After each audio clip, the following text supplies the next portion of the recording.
UP में जिस दल के साथ ओबीसी वोटर, लखनऊ में उसी की सरकार। और इसलिए हाईकोर्ट के आदेश के बाद भी योगी सरकार बिना ओबीसी आरक्षण के चुनाव कराने से इनकार कर रही है। नगर निकाय चुनाव में ओबीसी आरक्षण को लेकर हाईकोर्ट के आदेश के बाद यूपी की योगी सरकार ने 24 घंटे के भीतर 5 सदस्यीय आयोग का गठन कर दिया। ये आयोग TTT फॉर्मूले के आधार पर पिछड़े वर्गों की आबादी को लेकर सर्वे कर शासन को रिपोर्ट सौंपेगा। और अब सुप्रीम कोर्ट जाने की भी तैयारी की जा रही है। सरकार के इस फैसले के बाद एक बात तो साफ हो गई है कि उत्तर प्रदेश में निकाय चुनाव टल गए हैं, लेकिन इस पूरे मामले ने उत्तर प्रदेश में ओबीसी आरक्षण का जिन्न जरूर बाहर ला दिया है। तमाम विपक्षी दलों ने इस मुद्दे को फौरन लपक लिया, चाहे सपा हो, बीएसपी, कांग्रेस, आरएलटी हाईकोर्ट के आदेश का स्वागत करते नजर आए और योगी सरकार को पिछड़ा जातियों का विरोधी करार देने लगे। कुल मिलाकर ओबीसी आरक्षण के मुद्दे पर सभी दल खुद को पिछड़ों। ये अनार उगा के हर साल 1 एकड़ की जमीन पर 10 लाख कमा रहे हैं। उनसे सीखना है तो फ्रीडम ऐप को अभी डाउनलोड कीजिए। का सबसे बड़ा हितैषी साबित करने की रेस में शामिल हो गए हैं और सूत्रों के मुताबिक एक खबर सामने आ रही है। अब चुनाव प्रक्रिया पूरी करने के आदेशों को आज सरकार सुप्रीम कोर्ट में चुनौती दे सकती है। सरकार सुप्रीम कोर्ट से ओबीसी आरक्षण तय करने के लिए इसकी समय सीमा बढ़ाने के लिए अनुरोध करेगी। जाहिर है सुप्रीम कोर्ट से समय मिलने पर चुनाव आगे बढ़ सकते हैं। वहीं विपक्ष चाहता है कि निकाय चुनाव तय समय सीमा पर ही कराए जाएं। तो हाईकोर्ट का आदेश सामने आया और सरकार की तरफ से बयान जारी किया गया कि बिना ओबीसी आरक्षण के हम चुनाव में नहीं जाएंगे। आयोग का गठन भी कर दिया गया है। 6 महीने का वक्त दिया गया है शासन को रिपोर्ट सौंपने के लिए। खबर यह मिल रही है कि आज सुप्रीम कोर्ट भी योगी सरकार जाएगी।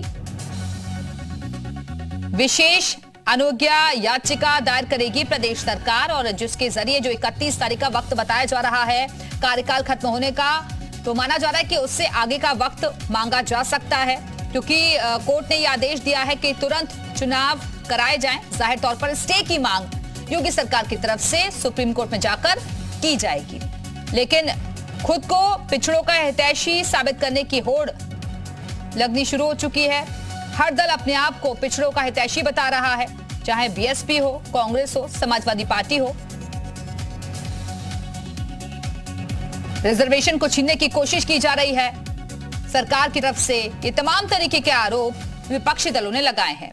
उधर नगर निकाय चुनाव को लेकर यूपी सरकार सुप्रीम कोर्ट में एसएलपी दायर करेगी और इसको लेकर यूपी के डिप्टी सीएम ब्रजेश पाठक ने कहा है कि ओबीसी वर्ग को आरक्षण दिलाने के लिए हमें जो भी करना होगा हम करेंगे, उसके बिना नगर निकाय चुनाव संभव नहीं है। वहीं अखिलेश यादव के बयान पर उन्होंने कहा कि सपा एक राजनीतिक पार्टी है और उसका अपना एजेंडा रहता है और उनके बारे में हम क्या टिप्पणी करें।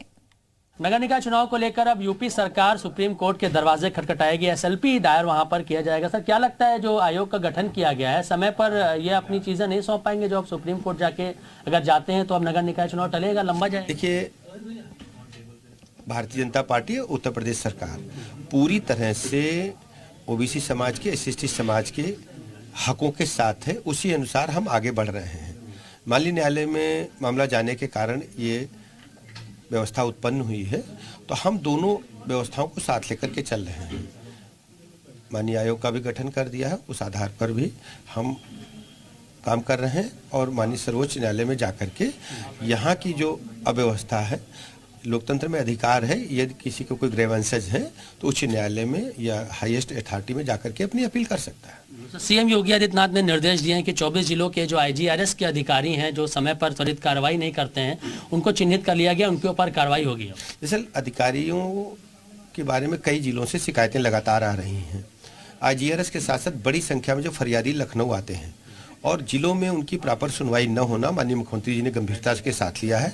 हर स्थिति में हम जनता जनार्दन के साथ खड़े हैं। उनकी पीड़ा को न सुनने वाले अधिकारियों को बख्शा नहीं जाएगा, उनके खिलाफ कड़ी कार्रवाई होगी। अखिलेश यादव भी आज प्रेस कॉन्फ्रेंस करने वाले हैं, इसको लेकर आरोप लगा रहे हैं कि ओबीसी वर्ग का आरक्षण खत्म करना चाहते हैं। अगर समाजवादी पार्टी अपना रजिस्ट्रेशन कराई है निर्वाचन आयोग में तो कुछ ना कुछ रोज करेगी, उस पर हमें कुछ नहीं कहना है।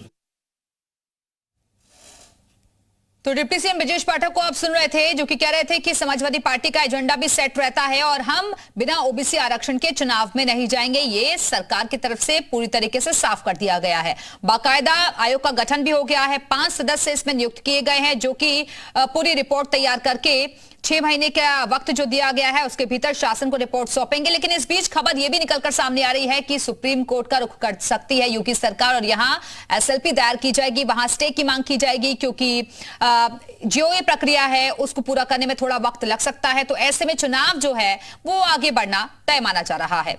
और अब आइए इसी मुद्दे पर चर्चा करने के लिए इस वक्त खास मेहमान भी हमारे साथ जुड़ चुके हैं, उनका तारुफ आपसे करवाते हैं। दीपक पांडे जी समाजवादी पार्टी के प्रवक्ता हमारे साथ जुड़े हुए हैं, दीपक सोनकर जी प्रवक्ता हैं बीजेपी के, वो हमारे साथ जुड़ गए हैं। बहुत बहुत स्वागत है आप दोनों का इस चर्चा में शामिल होने के लिए। हमारे साथ हमारे सहयोगी विशाल भी इस वक्त लखनऊ से जुड़े हुए हैं। सबसे पहले विशाल, मैं आपके पास ही आना चाहूंगी क्योंकि अब खबर इस वक्त की अपडेट ये मिल रही है कि जो बीजेपी है वो सुप्रीम कोर्ट का रुख कर सकती है। क्या अपडेट्स आपके पास?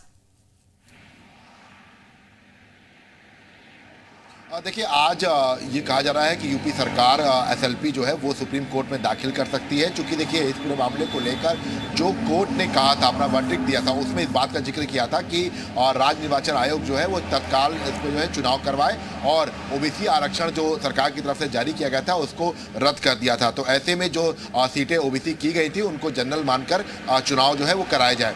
तो ऐसे में यही वजह है कि यूपी सरकार ने हालांकि जो 31 जनवरी का समय दिया था उससे पहले ही आयोग जो है गठित कर दिया और आयोग जो है अब चूंकि 6 महीने के लिए गठित किया गया है तो जाहिर सी बात है कि 6 महीने का वक्त आयोग के पास रहेगा। लेकिन इस बीच अगर राज्य निर्वाचन आयोग अपनी अधिसूचना जो है वो जारी कर देता है तब सरकार के लिए मुश्किलें पैदा हो सकती हैं, क्योंकि चुनाव जब उत्तर प्रदेश में फिर निकाय चुनाव के जो है वो बिल्कुल संभावित हो जाएंगे जनवरी में ही, क्योंकि अगर निकाय चुनाव को लेकर राज्य निर्वाचन आयोग की तरफ से अधिसूचना जारी कर दी जाती है पिछले आरक्षण को मानते हुए ही, तो सीधे तौर पर कह सकते हैं कि निकाय चुनाव बिना ओबीसी आरक्षण के होंगे। तो इसीलिए इन सब चीज़ों से बचने के लिए यूपी सरकार जो है वो एसएलपी आज दाखिल करेगी सुप्रीम कोर्ट में। ये माना जा रहा है कि सुप्रीम कोर्ट में एसएलपी दाखिल करके वक्त जो है वो मांगेगी सरकार और ये भी कहेगी कि उसने आयोग जो है गठित कर दिया है और आयोग अपनी रिपोर्ट जो है वो जल्द से जल्द देगा, जिसके बाद जो ओबीसी आरक्षण है उसको लेकर जो सरकार का जो पैमाना है, जो ट्रिपल टेस्ट है वो पूरा हो जाएगा, उसके आधार पर ही चुनाव कराया जाए।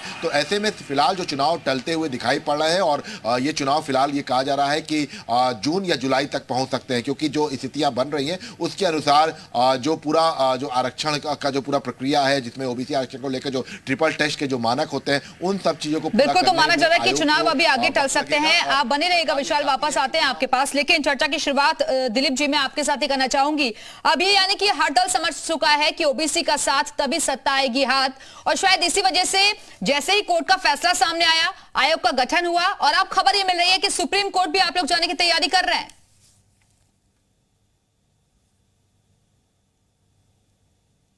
दीपक जी।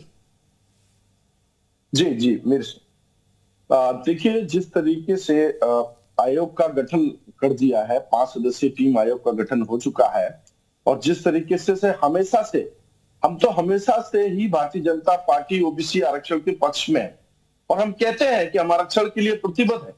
जिस तरीके से अंतिम पायदान पर खड़े हुए व्यक्ति को भी हमने नेतृत्व देने का काम किया है, जैसे अगड़े पिछड़ों के दिल में ही हम लोग बसते हैं, ऐसे हम लोगों ने काम करने का काम किया है। देखिए, जिस तरीके से आज इस निकाय चुनाव की चर्चा हो रही है, अपने आयोग का गठन किया गया है और ट्रिपल टेस्ट करा करके ओबीसी के आरक्षण के साथ हम लोग उस चुनाव को कराने की प्रक्रिया को पूरा करेंगे। मगर जिस तरीके से बार बार दूसरे पक्षों पर उठाई जाती है, मैं एक बात आपको बनाना चाहता हूं कि माननीय देश के प्रधानमंत्री नरेंद्र मोदी जी के दिलों में दलित, पिछड़े और ऐसे गरीब भाइयों का ही दिल में बसने का काम करते हैं। आज उत्तर प्रदेश के अंदर जिस तरीके का माहौल उत्तर प्रदेश के अंदर क्रिएट करने का काम किया गया है, मैं कह रहा हूं कि आज जो बदलाव दिख रहा है, लेकिन आरोप तो आप लोगों पर यह लग रहा है कि आप लोग तो शुरुआत से ही चाहते थे कि चुनाव टले, तय वक्त पर चुनाव ना हो। देखिए, चुनाव कौन टालना चाहता है, यह भी बहुत महत्वपूर्ण बात है कि जब उत्तर प्रदेश में आरक्षण रैपिड टैक्स के आधार पर आरक्षण रखा गया तो उसकी आपत्ति देने के लिए भी कुछ समय रखा गया। तो आपत्ति दर्ज कर सकते थे तो न्यायालय जाकर के दर्ज कराने की आवश्यकता क्या थी? जब आपत्ति थी तो आपत्ति पर निर्णय करने का काम सरकार करती। जिस तरीके से आपत्ति दर्ज कराई, आपत्ति कराई क्यों गई? कि उनको पता है कि हम उत्तर प्रदेश में सक्रिय नहीं है, उत्तर प्रदेश में हमारी निकाय चुनाव में हारते हैं। वो हार तक वो दृश्य दिख रहा था। मैं आपको बताना चाहता हूं कि जिस तरीके से उत्तर प्रदेश में नगर निगमों में मेयर की चुनाव को लेकर के वैसे भारतीय जनता पार्टी की जीत हमेशा से रही है। जब उत्तर प्रदेश के अंदर 12 सीटें मेयर की हुआ करती थी तो 10 सीटें। ये अनार उगा के हर साल 1 एकड़ की जमीन पर 10 लाख कमा रहे हैं। उनसे सीखना है तो फ्रीडम ऐप को अभी डाउनलोड कीजिए।